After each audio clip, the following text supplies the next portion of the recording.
തെളിച്ചമേകാൻ പൊൻപുലർക്കാലം വെളിച്ചമാകുമ്പോ നുറുങ്ങുവെട്ടം പക്ഷിപരാഗം തെളിച്ചു കാട്ടുമ്പോ വരുന്നു ദൈവം മനസ്സിനുള്ളിൽ തിളക്കമേകിടാൻ തരുന്നു ധ്യാന പ്രകാശമാർക്കും വിളക്ക് വയ്ക്കുമ്പോൾ നുറുങ്ങുവെട്ടം ഇറങ്ങിടട്ടെ ഹൃദന്തമെല്ലാം യുഗപ്രകാശത്താൽ മറഞ്ഞിടട്ടെ മനാന്ധകാരം യുഗപ്രസാദത്താൽ നുറുങ്ങുവെട്ടം.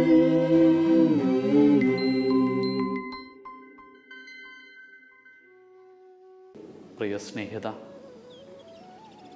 ജീവിതത്തിൽ രണ്ട് തലങ്ങളുണ്ട് എപ്പോഴും, നന്മയും തിന്മയും. അതോർമ്മിപ്പിക്കുന്ന ഒരു കഥ ഓർക്കുകയാണ്. ഉപനിഷത്തിലാണ് ഒരു രൂപകം. മനോഹരമായൊരു വൃക്ഷം, അതിൽ പൂക്കളുണ്ട്, ഫലങ്ങളുണ്ട്. അതിലേക്ക് ഒരേപോലെയുള്ള രണ്ട് പക്ഷികൾ പറന്നു വന്നു. ഒരു പക്ഷി ഏറ്റവും ഉയർന്ന ശാഖയിൽ വന്ന് ഇരുന്നു സ്വയം മറന്ന് ധ്യാനിച്ചിരിക്കുക.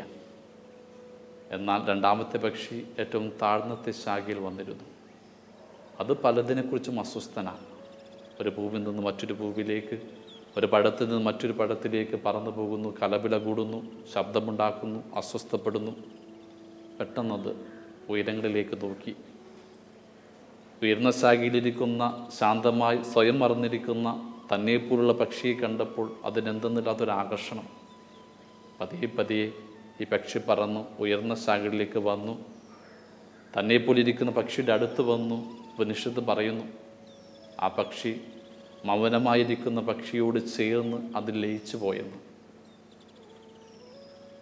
ഉപനിഷത്ത് ഓർമ്മിപ്പിക്കുക, ഈ രണ്ട് പക്ഷികളും ഒരുവൻ്റെ സത്തയിലെ രണ്ട് മാനങ്ങളാണെന്ന്.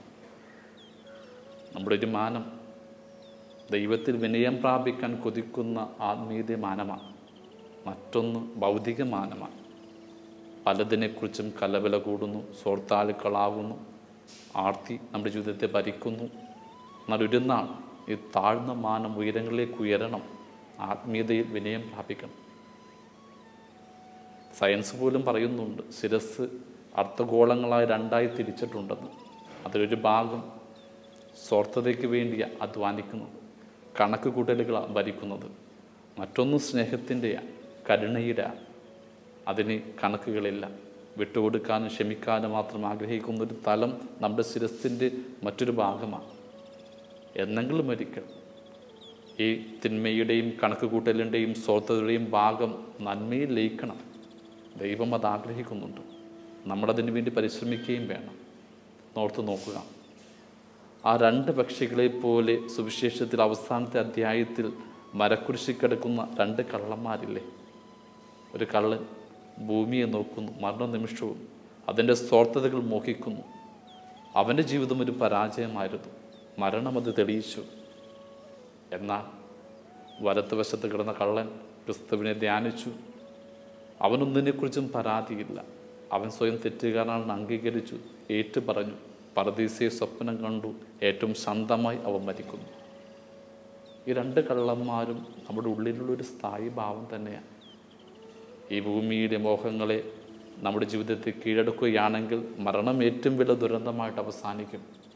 എന്നാൽ ഈ ഭൂമി ജീവിക്കുമ്പോഴും പ്രത്യാശയോടെ സ്വർഗത്തിൽ നോക്കുക, ചെയ്യുന്ന തെറ്റുകളെയൊക്കെ ഓർത്തൊന്ന് അനുദപിക്കുക, മനസ്സിൽ കരുണ നിറയ്ക്കുക. എങ്കിൽ മരണം ഒരു നിരാശയല്ല, വാതിലാണ്. നിത്യത്തിലേക്ക് പ്രവേശിക്കാനുള്ള വാദാനമായി മരണം മാറും. പ്രിയമുള്ളവരെ, നമ്മുടെ ഉള്ളിലെ നന്മയെ നമുക്ക് വീണ്ടെടുക്കാം. ഈ സ്വാർത്ഥതയ്ക്കപ്പുറം നമ്മുടെ ആത്മീയതയെ നമുക്ക് ഉയർത്താം. ഒടുവിൽ സ്വർഗത്തെ വിനയം പ്രാപിക്കുന്നത് വരെ നമുക്ക് പോരാടാം. ദൈവം നമ്മളെ അനുഗ്രഹിക്കട്ടെ.